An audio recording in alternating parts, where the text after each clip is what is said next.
talk to Mr. Vogelsang. He is very well known in our industry for repairing machines, electrical machines. And I'm very glad to have him with us. And I haven't seen him, I just called him and on the phone. So the first time that we see each other, virtual, not in personal, but at least virtual. I think his company is very, very into digitalization, and they have a lot of videos on YouTube. And so I've seen him, what I've said, online. So now we want to share your mind. So the stage is yours. Okay, thanks very much. Thanks for the introduction. Good morning to everybody. On the screens, I want to share some information with you about our industry and where do we see our future, because as you discussed already, the world is getting smaller, or the world is getting bigger, the world is getting more and more digitalized, and having or owning and running a repair company, a very conservative business, I want to share some ideas with you about the future of this industry where we are in. If you look at the classical electric motor repair shop as we run it, we are characterized by having facilities to repair motors in our workshop. We offer on-site services. We usually, or all mechanical repair shops, they usually have a suitable mechanical workshop to carry out all kind of mechanical repairs on machines. Most companies do still rewind motors. They sometimes even have their own coil shop to prepare the coils themselves, or they buy them from suppliers. And most companies as well offer the supply of new motors in case the repair is not reasonable anymore. All motor repair shops offer a 24/7 service on 365 days. The repair shops are different because some are privately owned companies, some belong to big service groups, and there are some repair activities offered by OEM motor manufacturers themselves. There are garage shops, that means there are little and small shops. There are so-called mom and pop shops, that means that there is a family running a small repair company with just 2 or 3 employees. Some repair shops are big. They employ more than 250 people. And there are some repair shops that are characterized by a modern industrial production. And that's the situation of the standard electric motor repair industry. This is how repair companies look like. Let's talk about the self-conception of motor repair companies. Most companies define themselves by the sentence, yes, we can repair. They offer a quick service. They try to offer the best value for money. They try to offer a modern technology. Everybody is talking about top quality and being a reliable partner. And this is how motor repair companies characterize themselves in the markets, and this is how they try to differentiate from each other by offering this kind of service better than the other one. If I look in our region, where we are located in the rural area, Bochum, and if I look at the cities and the companies I know, our competitors, all these little blue dots you can see there are companies that offer more or less the same service to our customers, to the industry which is around us. And that already shows that it is very important to differentiate from each other, to think about the strategy you offer to the market, to be able to survive in this market surrounding. Let's talk about the repair itself, or the self-conception of repair. If you think about somebody going to a hardware store, because he wants to buy a drill, do you think he really wants to own this drill, or what's the reason for him to go to the hardware store? The drill is used to make a hole in the wall, and if you think about the next step, does he really want to have a hole in the wall? Nice, beautiful hole looking like this, or what's his aim? normally when somebody drills a hole in the wall, he wants to hang up a picture or something similar. So you have to think about, is somebody looking for a repair, like a steel production or a chemical plant, and they are looking for a repair? Do they really want somebody, or do they really want the repair? And our conclusion to that is that our customers are not really interested in the repair or our services themselves. They are really interested in producing their product at optimal costs and to optimal conditions. So knowing that, we have to find our role in this maintenance process. Looking at a maintenance process, or why is maintenance carried out as it is? Most companies want to reduce the unplanned stop, because unplanned stops in production cost money, because the product that is at this moment produced cannot be sold. The stop costs money because there's no production running, and the maintenance itself costs money as well. People want to optimize the periods between maintenance actions, because maintenance action is still necessary, but they want to optimize it. They don't want too short periods. They don't want too long periods. They want the optimized period between these maintenance actions.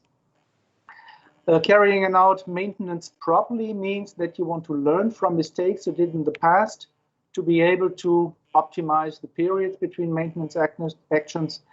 And in best case, you want to optimize the exact moment for the maintenance action as well. So you don't want to carry out a maintenance action when the production is high. You want to carry out the maintenance actions when production is low, or when there is a stop because some other maintenance action is carried out. So this is one of the aims of properly carried out maintenance. At the end, the responsible people for maintenance have to reduce costs, because maintenance costs are not productive costs. That's why most companies put a big focus on maintenance costs. And by doing maintenance properly, people try to optimize their production system over the years by replacing parts that have not been reliable in the past, or that show that maintenance is very costly or difficult, by replacing them by modern parts or by different systems. In addition to that, carrying out maintenance properly helps the responsible people to win experiences and knowledge about the technology they're using for future investment, to be able to replace an existing production installation with a modern one and not doing the same mistake all over again. So these, to our opinion, are factors for successful maintenance. And where is our role in this maintenance? We, being a repair shop, so being partner in maintenance, we have to listen to our customers and understand their needs. And therefore, we have to find our place in this process and support our customers to improve. We are not there to carry out maintenance or repair on machines only. Talking about maintenance and modern maintenance and digitalization in maintenance, I would put your focus on the 4 columns of maintenance and talk about different maintenance strategies for a second. Maintenance consists of service. That means carrying out, changing oils, cleaning air coolers or whatever. This is part of the maintenance. Carrying out inspections on site. That means with the right tool, looking at machines and evaluating the wear or the condition of some parts. Do they have to be changed? Are they okay? Are they breaking down shortly? Maintenance consists of carrying out the final repair if the wear has gone so far that the part that is in the machine cannot be used anymore. And last but not least, maintenance consists of carrying out improvement on existing machines by changing technology, by changing materials used, by changing lubricants or whatever is necessary. So it's not only carrying out the repair, but being able to carry out the repair, the inspection and the service in a way that the machine will last longer the next maintenance periods. Maintenance strategies today, there are 4 different strategies that are on the market, or there are certainly more, but we talk about 4 strategies. There's reactive maintenance. That means that a repair is carried out after a failure that has occurred. So whenever a machine is running and suddenly it fails, people run out to the machine and repair it. Very costly kind of repair, because it's always sudden that these kind of repairs happen, and because coming along with reactive repair, there's most of the time an unplanned stop. Then there is preventive maintenance. That means that a repair is based on time-based intervals. That means, for example, every 5 years a machine is taken out of an installation to change the bearings, to do whatever is necessary. And there's condition-based maintenance, where a repair is carried out based on the condition of parts and the wear of the machine. The fourth way of carrying out maintenance is the predictive maintenance.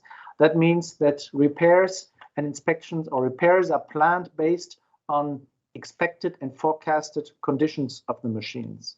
That it doesn't mean that you look at the machine at a certain time and say, okay, we now have a situation where a repair has to be carried out, but you look at a machine and knowing the past and the development of some characteristics of the machine, you can plan and estimate when a certain repair action has to be carried out. So this is the highest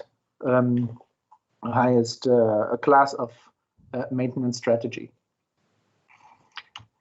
Now I would like to put your focus on the digitalization in maintenance. Digitalization does not mean that you create a PDF instead of a piece of paper.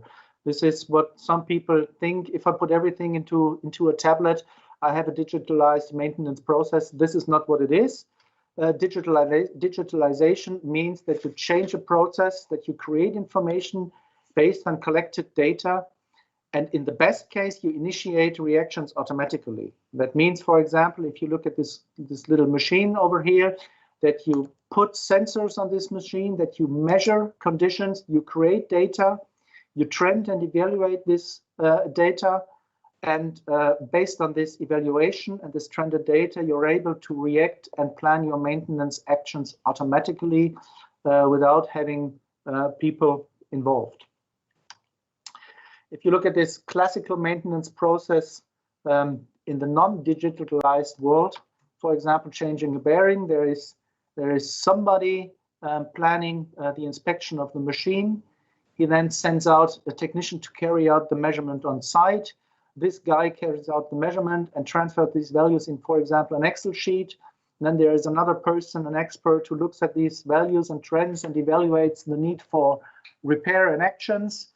He proposes these actions to the responsible people, to the maintenance manager. This person takes a decision on this action and orders, for example, a maintenance partner. He has to order the spare parts. He has to plan the maintenance stop in accordance with his production partner, with the production manager. Then these corrective actions have to be carried out. The actions have to be documented normally in a machine record to be able to follow up the lifetime of this machine. And in a good case, the spare part management is optimized because you maybe found out that the right spare part, the right bearings were not available on stock, and it took another 2-3 days to get these bearings, and the production couldn't produce as it was. What's the disadvantage or what's the problem with this normal production maintenance process?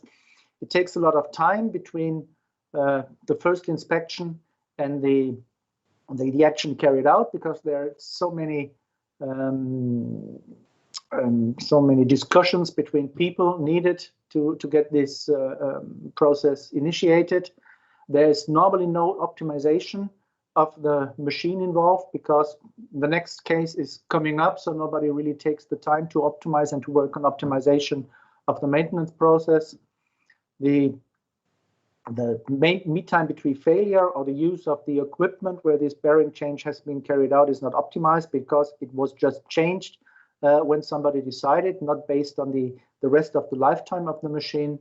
And the decision, for example, to change this bearing was just taken on one measurement you carried out because you found out, okay, this bearing doesn't look perfect anymore, so we have to change it.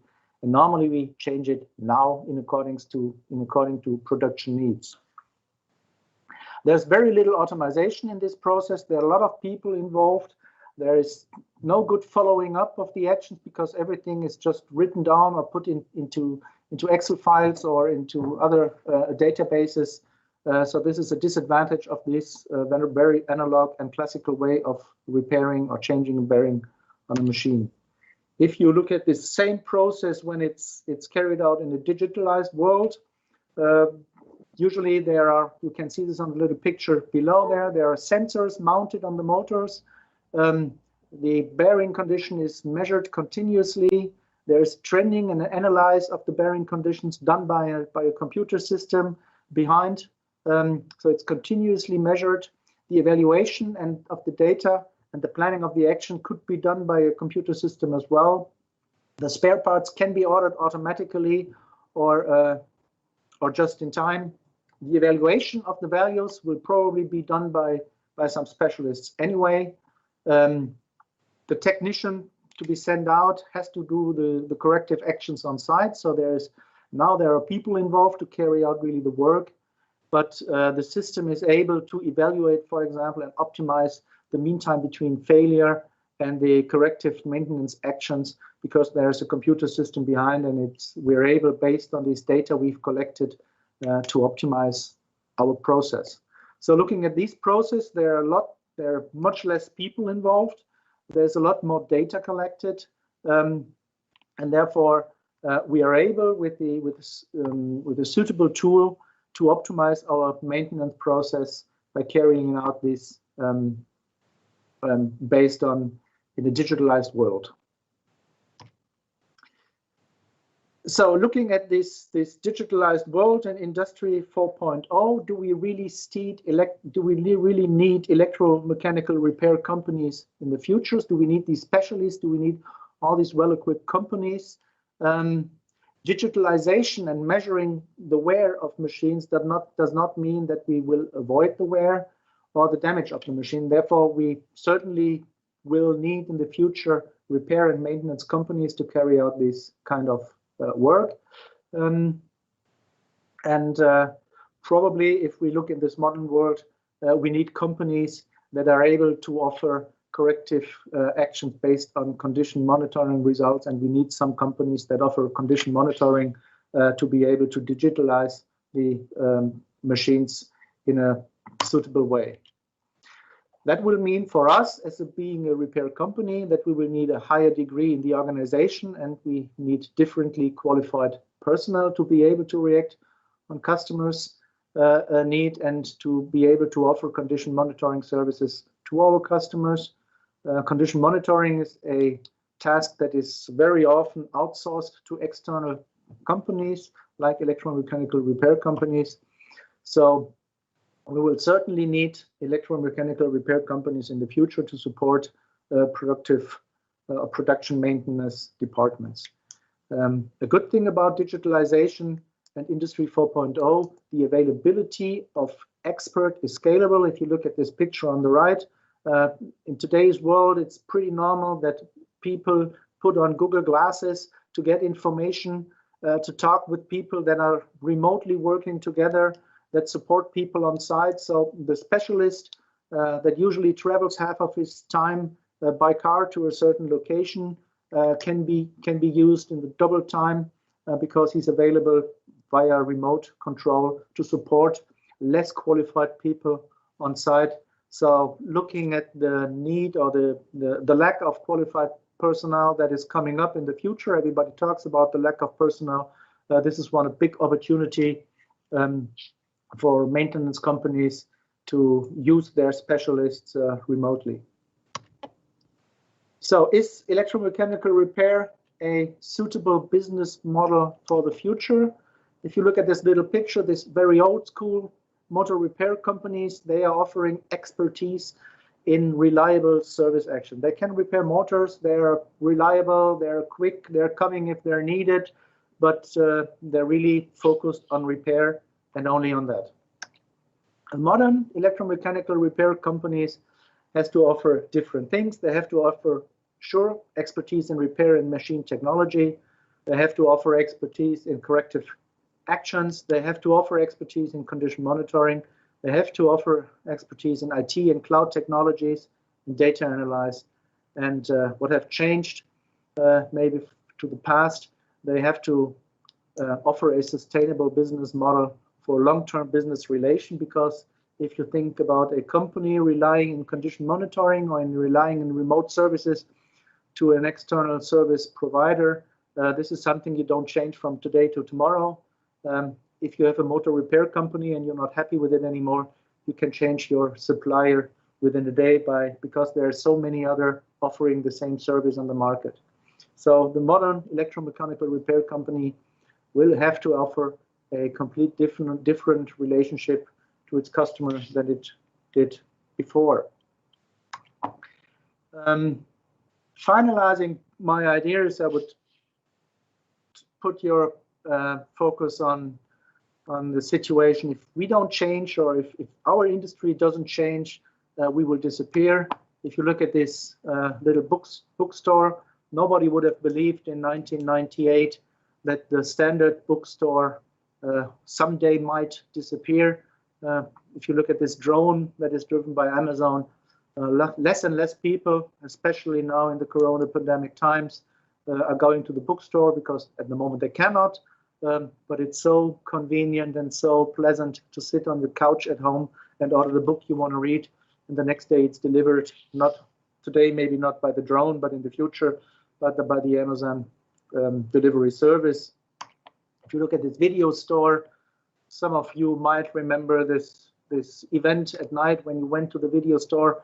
You couldn't agree on the film, so you took home 4 videos, and then you looked this video at home. Today, the family is sitting at home, opening Netflix or some other streaming offers. These video stores, I don't know if there are any left on the market. And if you look at this young guy who's really happy with his new Opel Corsa, proud of his first car, I think today's young people are not really looking to have their own car. They are looking for mobility. So if you don't change your offer to your customer, to my opinion, you will disappear. And if we, as a repair company, don't change our offer to our customers to a modern, digitalized maintenance world, we as well might disappear. A last thought I want to share with you is, if you have a garden at home and you think about your lawn, you're happy to have a 2.5 centimeter long, very nice and green lawn. Some people say the only way to get this result is to have this hand-driven mower, or some swear or think that the hand-driven or the motor-driven lawn mower is the only way and very sophisticated solution to get a perfect lawn in your garden, is to have this little robot doing this way. So everybody, or especially the companies that produce lawn mowers, they are trying to optimize their product to offer it to the market. But there might be another solution to it. There might be a company like Monsanto or whatever other companies that are on the market that are able to engineer the DNA of the seeds, that are able, that you in the future will just put seeds in the ground, and you will have a lawn that will just stop at 2.5 centimeters length, and it's very green and it's pleasant to look at it. So this technology of optimizing this lawnmower could be replaced by engineered seeds, that this mower will be replaced completely because it's not needed anymore, because the lawn is just not growing anymore. And some other technology might be that the natural green will just be replaced by a green carpet, because people don't really want a lawn, they just want a green, nice looking surface. So this is the surrounding where we find ourselves in a more and more digitalized maintenance world. We have to change from being a expert in repairing machines to an expert in offering our part of the service, our part of the process in a digitalized world. And to my opinion, if we don't change quickly, and if we don't change our offering to the market, we will be replaced by some other companies, by some other players in the market that have no expertise maybe at all in repairing electric machines, but that have a lot of expertise in working on big data, in working on machine models, in digital twins. So we have to find our way and our position in the market. So answering the question, is there a place for EMR companies in the digitalized maintenance world? Yes, there is, but if we don't change, we will be replaced by some other companies. Thanks a lot.